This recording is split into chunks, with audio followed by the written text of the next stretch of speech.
पहलगाम हमले के बाद भारत फुल एक्शन में है, तो दूसरी तरफ पाकिस्तान की टेंशन बढ़ी हुई है। हमलों के डर में पाकिस्तानी सेना और सेनाओं की नींद उड़ी हुई है, क्योंकि वो जिसके आगे हाथ फैला रहे हैं सिर्फ लताड़ पड़ रही है। इसी बीच मोदी सरकार ने शहबाज की परेशानियों को और बढ़ा दिया है।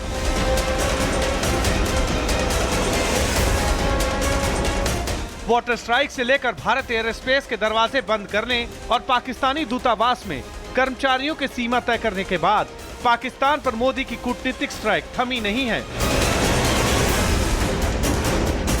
अब पाकिस्तानी जहाजों के लिए भारत के सभी बंदरगाह बंद कर दिए गए हैं। यही नहीं, भारत पाक कारोबार बंद करने के साथ ही पार्सल सेवाओं पर भी रोक लगा दी गई है। जम्मू कश्मीर के डोडा में प्रशासन की तरफ से वीपीएन सेवाओं तक पर रोक लगा दी गई है। फिलहाल पाकिस्तान की जान आफत में पड़ी है। भारत की दनादन कार्रवाई से पाकिस्तान तिल तिल मर रहा है। पाकिस्तान पर पीएम मोदी की जोरदार स्ट्राइक की शुरुआत सीसीएस की बैठक से हुई थी। सबसे पहले 23 अप्रैल को सिंधु जल संधि निलंबित की गई। उसी सीसीएस की बैठक में अटारी वाघा बॉर्डर बंद करने का फैसला भी लिया गया। पाकिस्तानियों का वीजा रद्द कर दिया गया। यहां तक कि दिल्ली में मौजूद पाकिस्तानी दूतावास पर भी कार्रवाई की गई। बैठक में जो फैसला लिया गया उस पर एक्शन शुरू हुआ। पाकिस्तानियों को भारत की मिट्टी को अलविदा कहने की डेडलाइन तक दे दी गई। 28 अप्रैल तक पाकिस्तानियों को वतन वापसी का अल्टीमेटम भी दिया गया। मेडिकल वीजा पर भारत आए पाकिस्तानी भी 29 अप्रैल तक अपने देश वापस लौट गए। पाकिस्तान के खिलाफ भारत का अगला एक्शन पहले से और जोरदार था।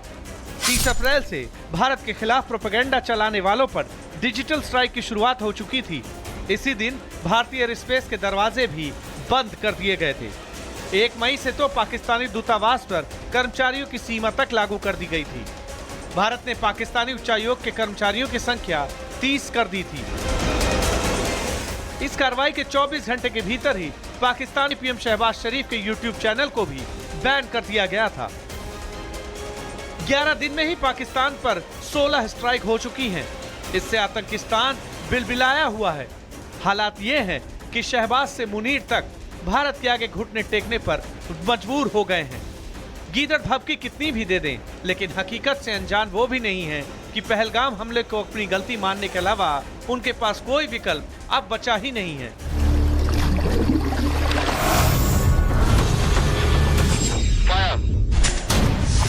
Bureau report, Republic Bharat.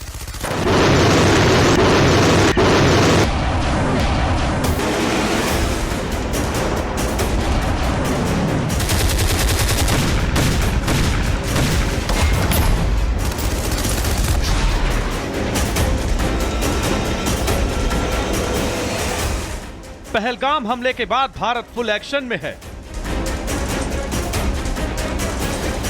तो दूसरी तरफ पाकिस्तान की टेंशन बढ़ी हुई है। हमलों के डर में पाकिस्तानी सेना और सेनाओं की नींद उड़ी हुई है, क्योंकि वो जिसके आगे हाथ फैला रहे हैं सिर्फ लताड़ पड़ रही है। इसी बीच मोदी सरकार ने शहबाज की परेशानियों को और बढ़ा दिया है।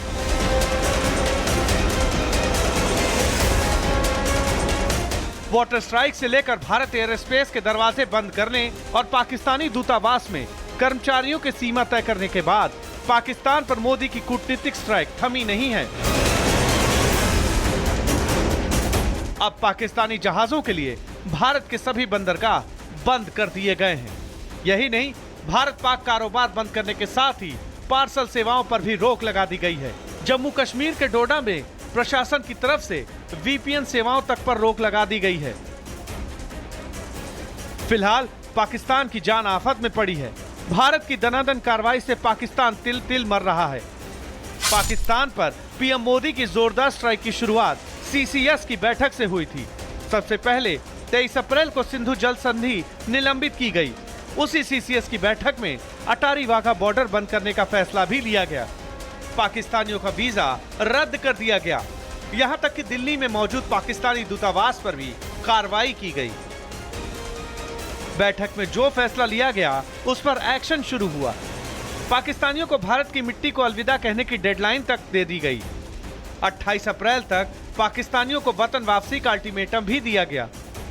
मेडिकल वीजा पर भारत आए पाकिस्तानी भी 29 अप्रैल तक अपने देश वापस लौट गए। पाकिस्तान के खिलाफ भारत का अगला एक्शन पहले से और जोरदार था। 30 अप्रैल से भारत के खिलाफ प्रोपेगेंडा चलाने वालों पर डिजिटल स्ट्राइक की शुरुआत हो चुकी थी। इसी दिन भारतीय एयर स्पेस के दरवाजे भी बंद कर दिए गए थे। 1 मई से तो पाकिस्तानी दूतावास पर कर्मचारियों की सीमा तक लागू कर दी गई थी। भारत ने पाकिस्तानी उच्चायोग के कर्मचारियों की संख्या 30 कर दी थी।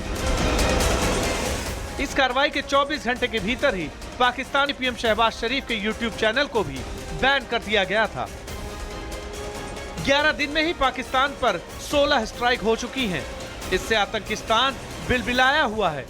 हालात ये हैं कि शहबाज से मुनीर तक भारत के आगे घुटने टेकने पर मजबूर हो गए हैं। गीदड़ भभकी कितनी भी दे दें, लेकिन हकीकत से अनजान वो भी नहीं है कि पहलगाम हमले को अपनी गलती मानने के अलावा उनके पास कोई विकल्प अब बचा ही नहीं है।